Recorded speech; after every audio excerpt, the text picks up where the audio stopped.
Oke, assalamualaikum warahmatullahi wabarakatuh. Kali ini kita akan membuat program Java untuk menseleksi siapa yang berhak untuk mencoblos pada pemilu dan siapa yang tidak, dengan menggunakan algoritma percabangan dua kondisi. Langsung saja start coding, create code, pilih Java kalau dia belum terpilih, kemudian next. Beri nama sesuai dengan nama kelasnya, pemilu. Create file. Silakan ketik codingnya sampai selesai. Nah, ini dia.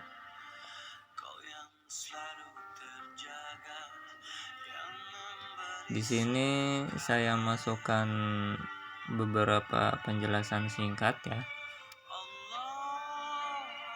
Saya beri tanda garis miring, 2 garis miring itu sebagai komentar. Dia tidak berpengaruh pada program,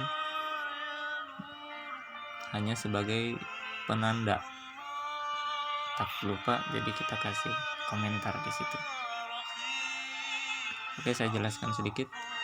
Yang pertama, import Java util scanner, itu fungsinya dia untuk memasukkan library scanner seperti alat scanner yang berfungsi untuk menangkap image atau citra, kemudian di input atau dimasukkan ke dalam komputer. Nah, di sini juga sama scanner, hanya saja dia berfungsi untuk menangkap inputan dari user ya. Kemudian public class pemilu. Nah, dia modifiernya public, berarti dia bisa diakses dari kelas yang lain pada package yang sama. Nah, nama kelasnya adalah pemilu, harus sama dengan nama filenya. Kalau tadi nama filenya kalian beri nama, maka nama kelas di sini juga harus diberi nama yang sesuai. Kemudian penamaannya itu dia wajib sama, baik huruf besar kecilnya, tanda bacanya, atau menggunakan angka juga boleh. Jadi dia case sensitif. Kemudian public static void main, ini adalah metode main atau metode utama. Kemudian ada scanner NM, scanner UM, dan scanner ST. Dia masing-masing adalah objek scanner yang digunakan untuk menangkap data dari user untuk masing-masing variabel. Kemudian ada int status umur. Ini adalah deklarasi variabel status dan umur yang bertipe data integer. Tipe data integer itu tipe data bilangan bulat. Jadi angka yang dimasukkan maupun output yang dihasilkan dari tipe data integer adalah bilangan bulat. Bilangan bulat itu tidak menggunakan atau tidak mengandung koma atau desimal.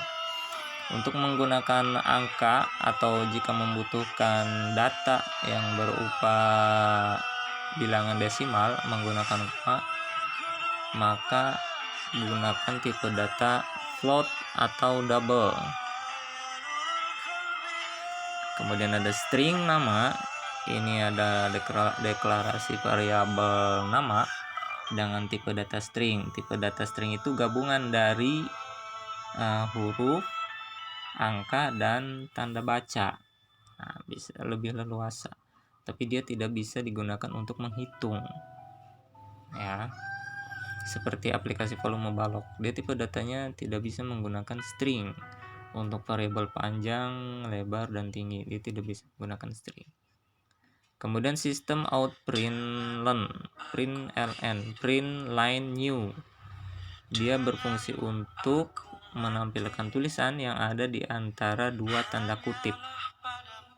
Bedanya dengan println, dia line new itu artinya garis baru atau baris baru gitu. Jadi dia menampilkan tulisan di baris berikutnya. Sistem out print memasukkan nama Anda, kemudian ada variabel nama sama dengan nm titik next line. Dia itu maksudnya adalah variabel nama akan mendapatkan data yang ditangkap oleh scanner nm dengan tipe data string. Next line itu untuk tipe data string. Sementara untuk umur next in, dia variabel umur akan mendapat data yang ditangkap oleh scanner dengan tipe data integer dan seterusnya. Kemudian masuk ke pengujian kondisi yang pertama adalah status. If status sama dengan 1, di sini sebenarnya bisa menggunakan string ya. Untuk variabel status kita bisa menggunakan string. Jadi nanti yang di dalam kurung kondisinya itu if status sama dengan tanda kutip sudah menikah, bisa saja seperti itu. Cuman masalahnya dia case sensitif, huruf besar huruf kecilnya diperhatikan. Jadi kalau kita mengetik di sini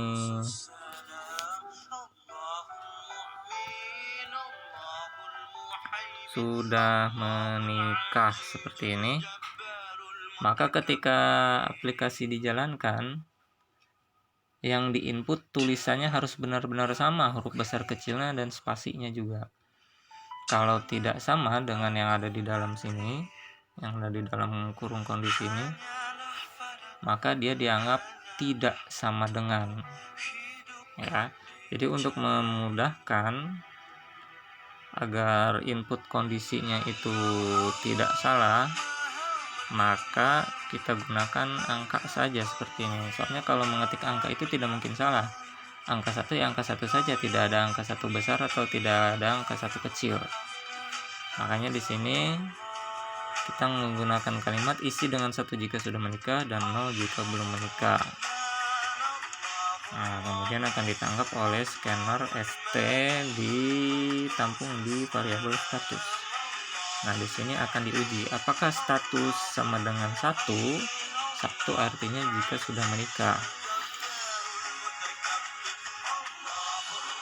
Nah, ini kurung kurawal buka artinya kalimatnya seperti ini. Jika status sama dengan 1, maka akan dijalankan perintah yang di bawahnya ini di sini. Pertama dia memunculkan teks yang ada di antara 2 tanda kutip di sini. Kemudian akan memunculkan variabel nama ditambah tanda tambah ini di sini operator penggabungan string, bukan operator aritmatika. Nah, dia jadi memunculkan apa yang ditangkap oleh ini scanner nm, ya, apa yang ada di dalam variabel nama akan dikeluarkan, kemudian ditambah atau disisipkan atau ditempelkan tulisan yang ada di dalam sini, yang ada di antara tanda kutip 2.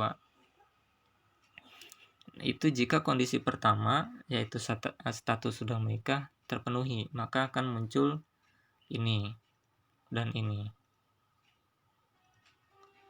Jika kondisi pertama tidak terpenuhi, artinya statusnya tidak sama dengan 1, akan diuji kondisi yang kedua, yaitu umur.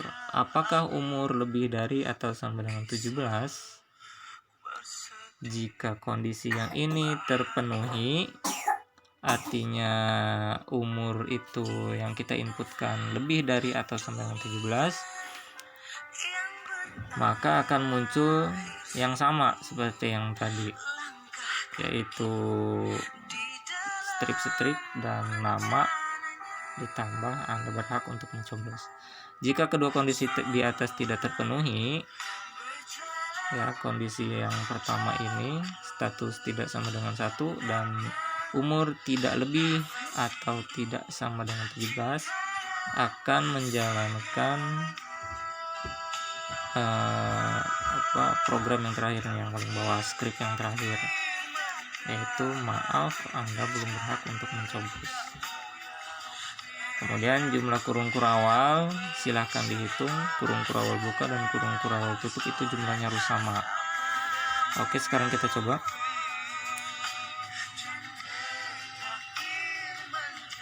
Masukkan nama Anda, misalkan Asep, enter. Umurnya misalkan di sini 15, enter. Isi jika 1 sudah menikah dan 0 jika belum menikah. Kita input misalkan 1. Maka kondisi yang pertama yaitu status sama dengan menikah, dia akan terpenuhi. Hasilnya akan muncul Asep, Anda berhak untuk mencoblos. Ini kondisi yang pertama, status sama dengan 1. Maka baris-baris program yang berikutnya dia tidak akan dijalankan. Sekarang kita coba lagi.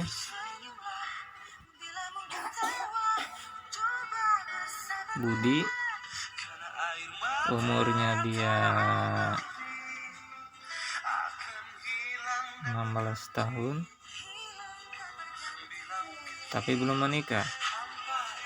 Nah, maka dia akan menjalankan kondisi atau menguji kondisi yang kedua, yaitu apakah umur lebih dari atau sama dengan 17. Karena dia kurang dari 17 tahun, maka akan menjalankan baris program yang paling bawah tadi. Maaf, Anda belum berhak untuk mencoblos. Sekarang kita coba lagi.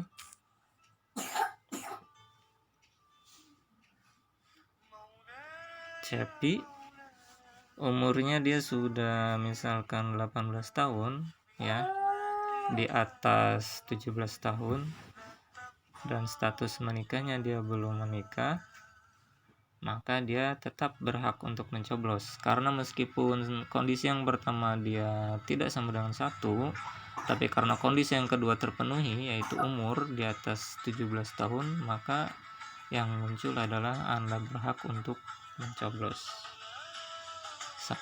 Sampai di sini mudah-mudahan bisa dipahami. Kalau tidak bisa dipahami atau ada yang belum dimengerti, silahkan ditanyakan. Selamat mencoba.